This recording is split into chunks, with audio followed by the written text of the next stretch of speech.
Good morning and welcome back to Margin. This morning, we're going to talk about how to negotiate a home purchase. So let's jump right into it.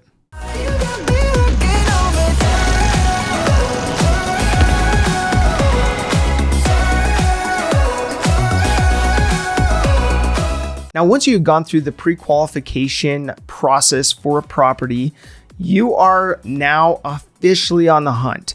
Now, assuming you are working with a real estate broker or a licensed agent, they will be able to provide you with a queue of homes that meet your specific criteria.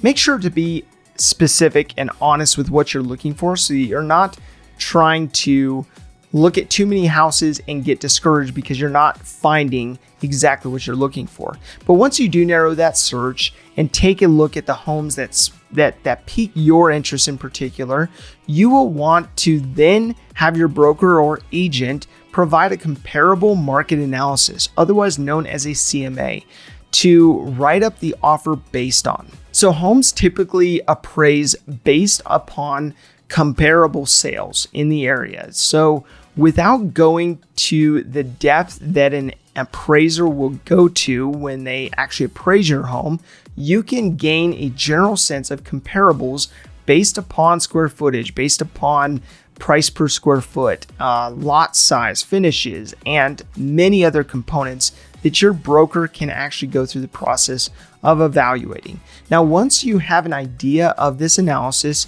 and how the home you're looking to purchase compares with ones that have sold, you will then want to look at what the home needs.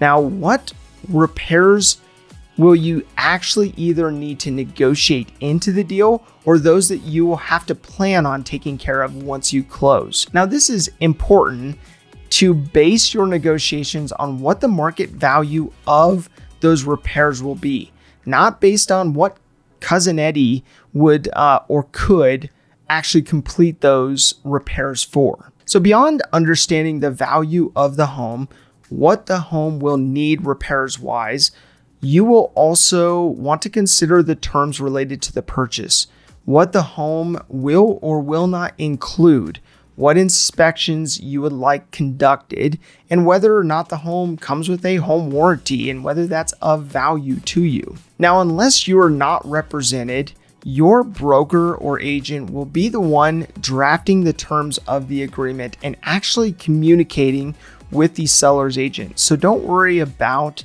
the confrontation or being concerned about offending someone or whatnot, because that's what your broker is there for, is to understand your needs and wants and communicating that to the other broker so that that broker can communicate it to the seller.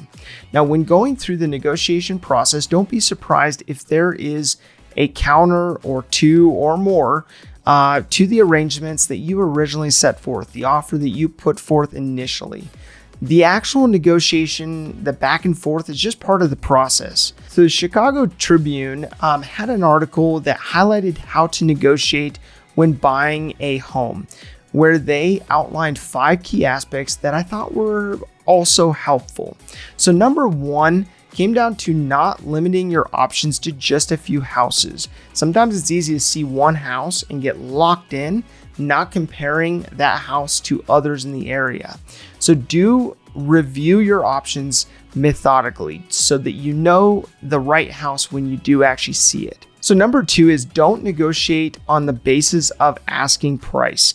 Do negotiate on the basis of total cost of the transaction and total cost of owning the home. So number 3 is don't focus on the house that fits just right now. Do focus on a home that you can actually grow into, that can grow with you. Number 4 is don't negotiate just about money.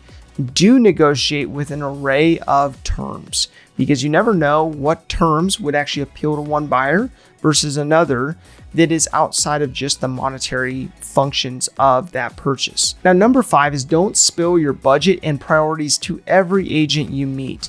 Do contract with an agent to represent you and you alone.